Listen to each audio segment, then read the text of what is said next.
talk about individual style elements of the car a little later on, but just overall, the front is definitely aggressive, love it or hate it kind of thing, I feel like. Much like the Bangle style first gen BMWs, you know how the second gens were smoother but still had that aggressiveness? I feel like that's what will happen with Lexus, you know, here perhaps, just because this is controversial. Coming around to the side though, you can't debate that is an attractive looking car. If anything, the aggressiveness in the front just makes it look almost more like a bullet from the side. The F, besides the wheels, the F brake calipers and the F badge and the vent. These brakes are slotted, and this has Pilot Super Sport tires, which quite grippy. Well, I've driven this car actually on COTA, the racetrack. It's very competent for such a, you know, bigger sedan, to be sure. If you don't know, you know, it's definitely a sleeper car.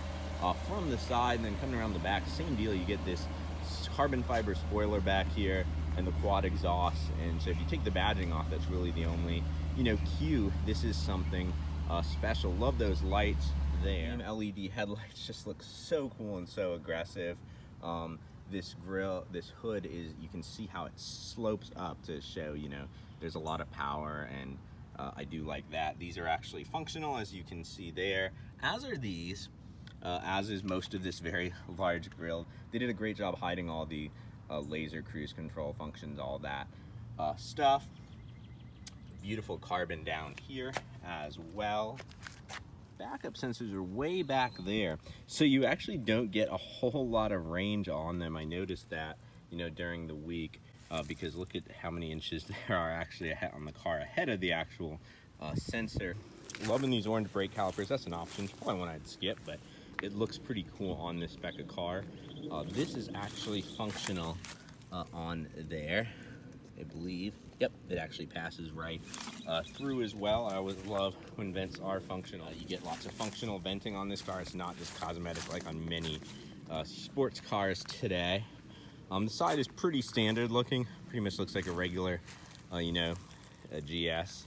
Around the back, you know, it's the F though, because it has this carbon fiber wing. In the trunk, I only pop it to show you, it is huge. Like, I could fit myself plus 3 other people in there, well, maybe 2, but it is so deep.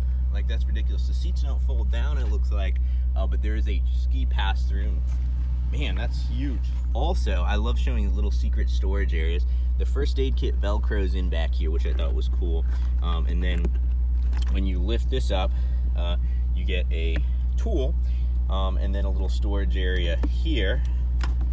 In addition to, when you pull it up here, instead of the spare tire where that is, you get the torque vectoring diff down in there. But you do still get a jack and tools, which is interesting because it's like and then you get a fix-a-flat kit. So, yeah, I guess originally the spare would have gone right in here. Nice little secret storage down here. Not all cars have that. And then more tools over here. And then, of course, these quad-tipped exhausts, which let's get a listen to.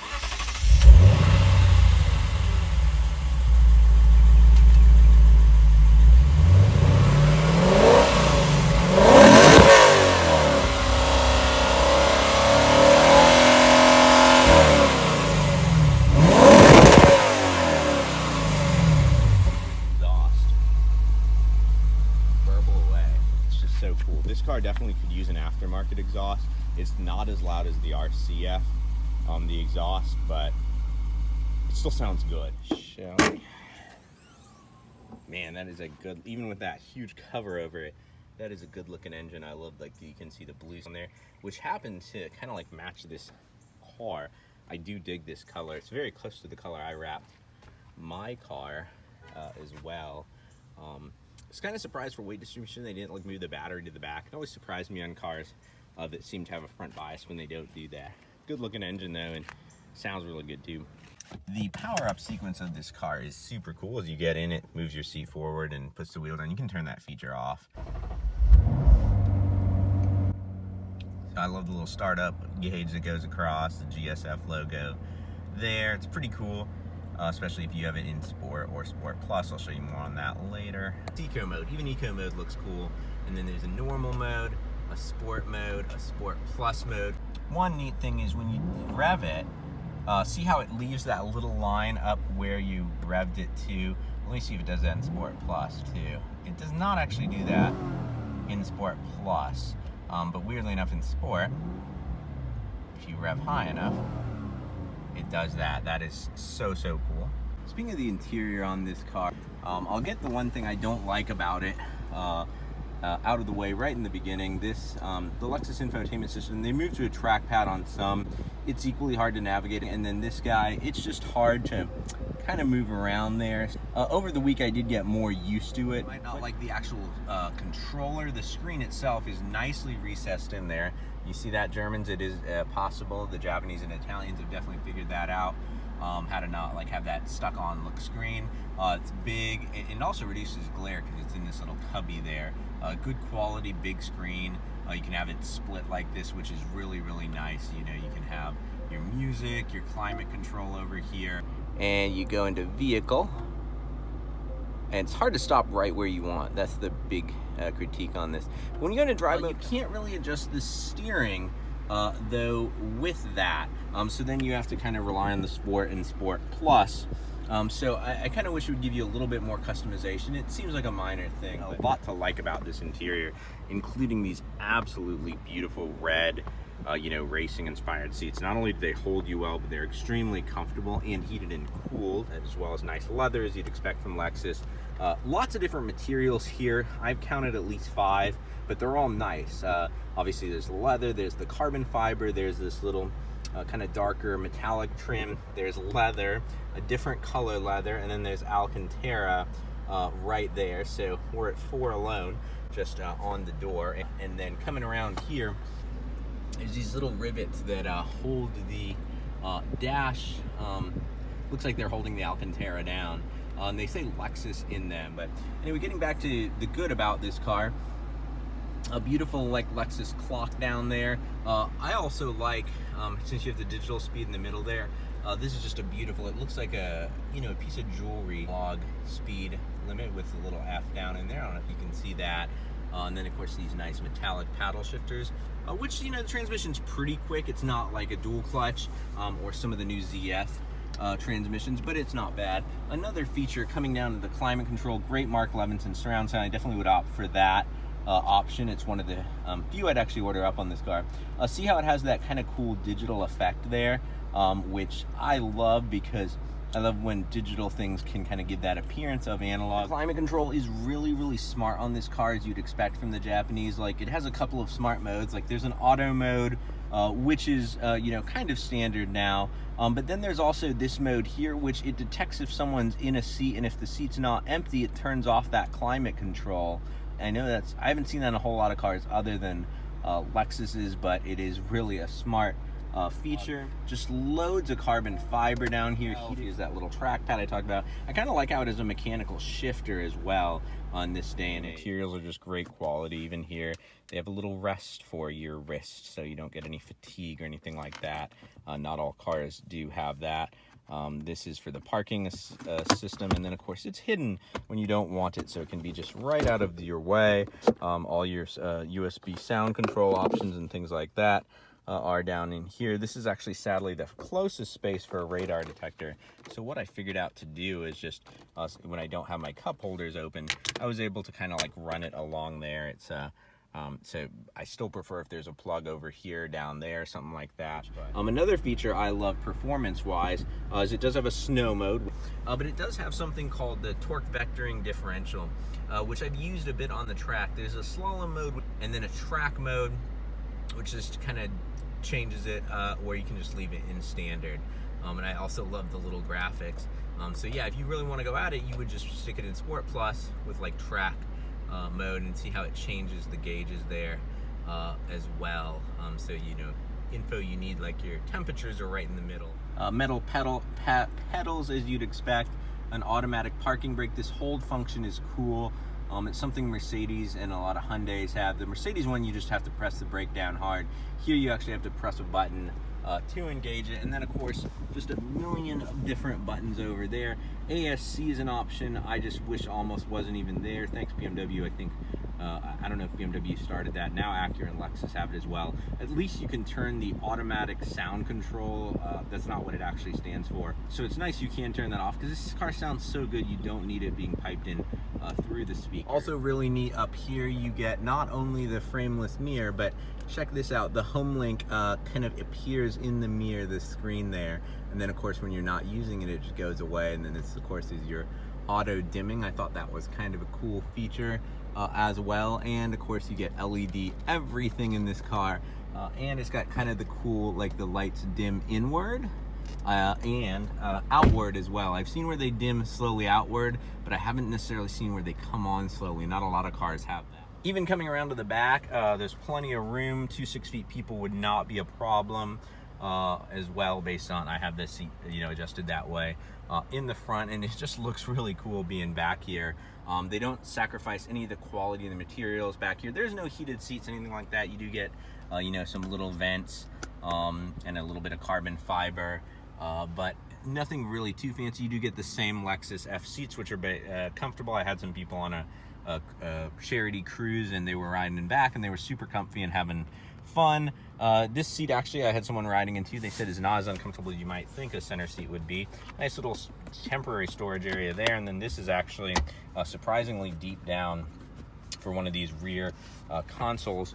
I don't know. And then of course cup holders. I was gonna say, I don't know if there's cup holders back there, but there are. They're also in that console, so pretty cool there. All right, guys, getting to the drive review. Let's get her out on the road and see how she does. This is not my first impressions, full disclaimer, because I actually took this Lexus on a charity drive I did, which had some curvy roads. One of those drives to benefit charities. So I kind of got a really good feel for the car then, and just, you know, driving it the last week or so. So let's check it out and see how it does. I have it in sport mode. I have the TVD on standard. There is, as I mentioned earlier, slalom mode, and then track. So let's see how she does. Very, very much like a Lexus in the beginning. What I'll say is a great compliment about this car is a lot of times the sports version of a car uses a lot of luxury. Not so here. People have said this doesn't have adjustable dampers. I think it might though, because there is a settings for chassis in there, and I notice a big difference between eco and normal in between sport. But just if you're having it in a regular mode, it's just quiet, it's comfortable. It's a Lexus, which is probably Lexuses are some of the best luxury cars out there. I mean, it's really Mercedes and Lexus if you just want a pure cushy luxury car. You know, it used to be Cadillac, but now they're doing more sporty cars as well. All right, let's check out this engine. When you're not really on it, again, it's smooth, it's quiet, it's lovely.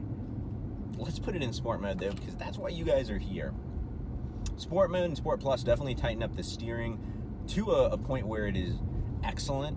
One of the better systems out there. Coming around turns, you can definitely tell it's a big car, and you can definitely tell it's a little heavy. I believe it's right around 4,000 pounds. But man, between the tires and the suspension, if it's not quick and limber, it'll make it around a lot of turns. On my charity drive, I was driving with cars like Lamborghinis, Corvette Z06s, just ridiculously fast, proper supercars. And then this car could more or less keep up. And kind of amazing to see what these super sedans can do nowadays. And I definitely think this does qualify as a super sedan. Let's talk about the power though.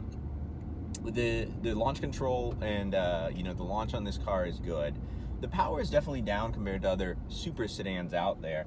Chris Harris made a good point when he reviewed this car. Does a rear wheel drive though, compared to the M5, need more than, like, you know, 500 horsepower or so? It probably doesn't. I definitely wouldn't, with a good you know, rear diff though, I wouldn't mind, you know, a supercharged version of this car. And you have to speculate that Lexus, on the, you know, newer cars they have that have the V8 standard, when they do the F version, if they do the F version, please do the F version, will actually have the like a supercharger or some sort of turbo on there, or a mild hybrid system assisting it. It's fast, it's just not supercar fast, and you're paying 85 grand for this car. That's my next point. 85 grand seems like a lot of money until you compare it to the M5 or the comparable AMG or anything like that. There aren't a lot of options on this car. Most things are standard at that 85. You can get the Mark Levinson sound system this one has. Definitely recommend that upgrade if you listen to music. It's an incredible system. It's got surround sound. It's just great. Other than that, just skip the options. It has the TVD standard. It has all the carbon I showed you standard. So for 85, you can get out.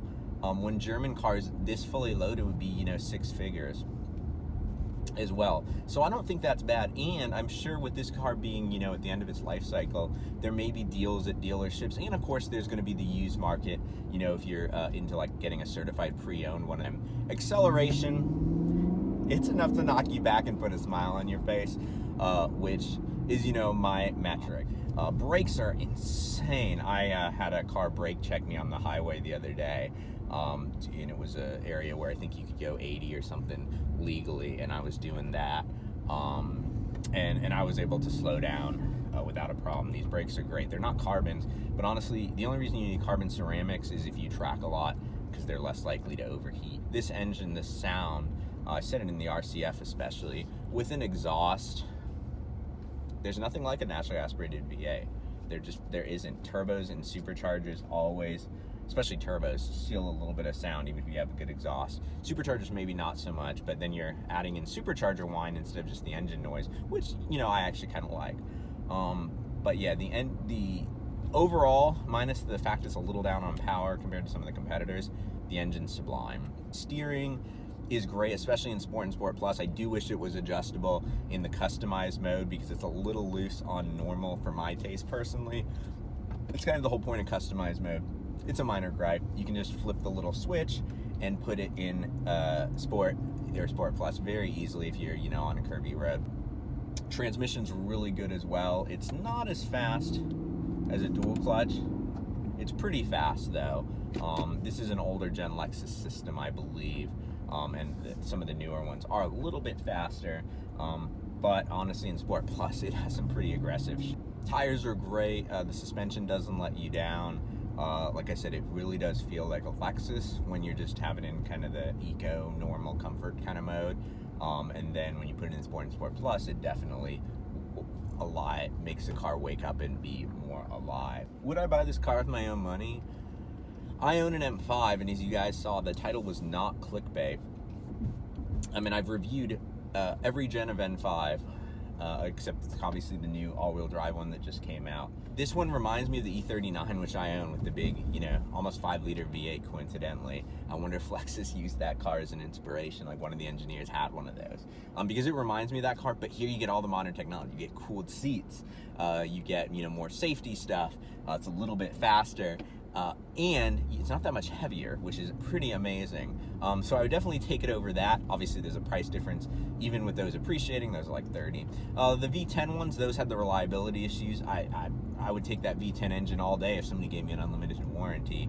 But that car did have, as now with the new V8 turbo ones, a less mechanical, more electronic feel.